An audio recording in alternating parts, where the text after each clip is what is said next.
Erin Kratzer, I'm Sarah Torsak. and we are presenting for the Business Department on the Utah Lake National Science Foundation.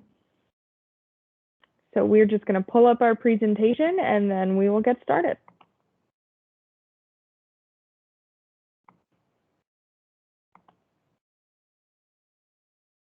All right, let's go. All right. So Utah Lake is one of the biggest bodies of fresh water west of the Mississippi. Yet, its community still struggles to utilize and appreciate it fully.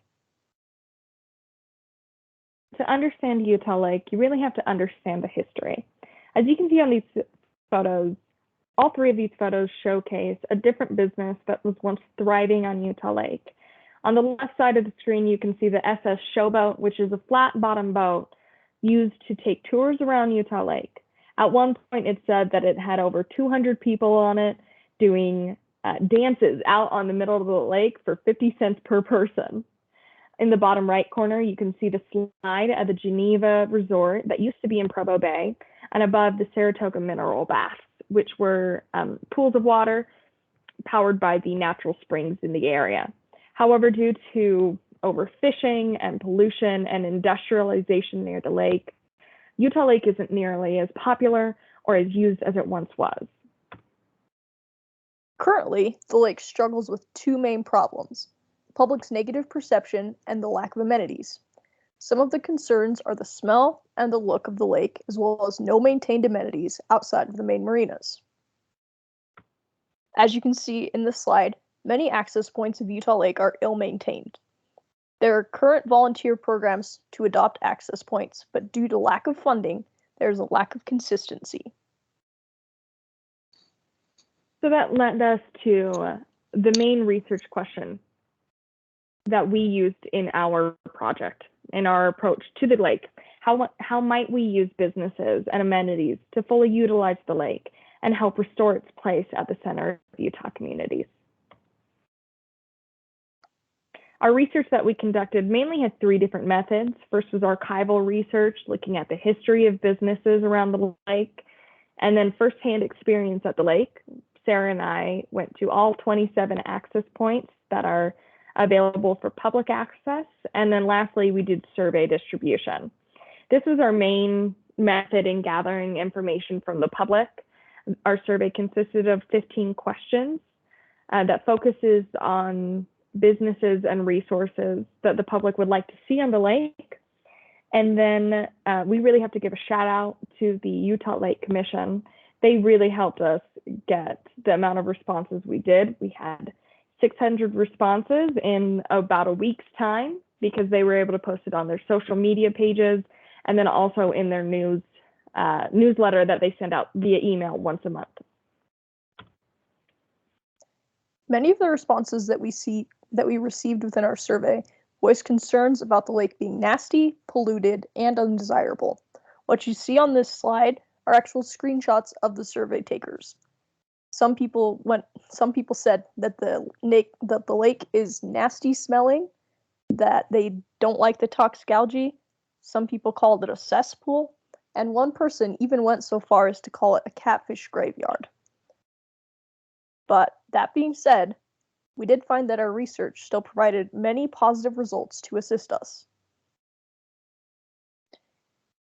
The three main categories that we would like to focus on today are utilization of the lake, merchandising, and restaurants at the lake.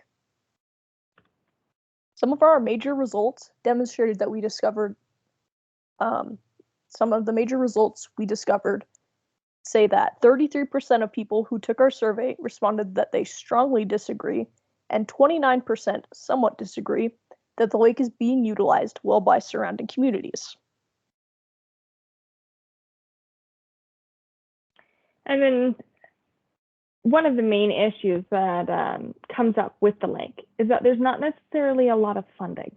As we spoke with the Utah Lake Commission, we learned that most of the funding for the lake comes from multiple different entities. There's no one resource.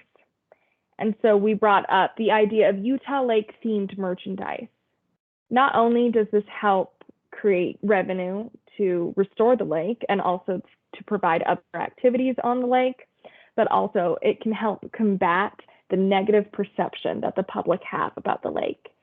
As you can see, some of the main options were t-shirts, hoodies, and vinyl stickers.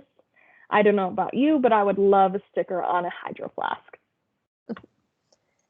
Another way that we could earn funding for the lake would be if we were to implement restaurants at Utah State Park and Saratoga Springs Marina. Despite the negative feedback, people said that they would still go to the restaurants at the lake regardless. And then something that surprised us was the amount of additional feedback that we got. Every survey taker was encouraged to leave us some comments at the end of the survey. Most of the responses stated that cleaning the lake would encourage more people to utilize it, including the survey takers themselves. All these people who made comments, as you saw previously about our catfish graveyard, every single one of them said that if the lake were cleaned up, if it was restored, they would love to participate. And then the other response that made us most excited was how excited everyone else was getting that the lake was actually getting attention. Many people love Utah Lake. They have grown up around it, and they've seen it not been appreciated in the way that it should be. So the survey responses really showed a positive outlook on the efforts to make Utah Lake better, which leads us to some of our recommendations. One, first, updated online public information.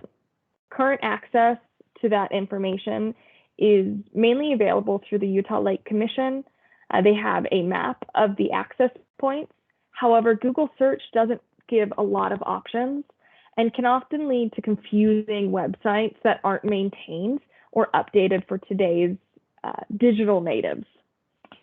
And then the second option is lakeside restaurants. As was stated before, what Sarah mentioned, restaurants in Saratoga Springs and then also the Utah Lake State Park can help generate more visitor traffic while also providing more revenue to maintain and combat some of the issues that the lake has. And then lastly, Utah Lake themed gift shops at all of the main marinas, like a chain, will help, again, combat the negative perceptions that individuals have while also generating more revenue in ways that the public are already responsive to. And so in these efforts, we really want to make sure that we are restoring Utah Lake and prioritizing it. And we believe that these recommendations and this research can help us do that. And with that, we will lead into our questions and answers segue.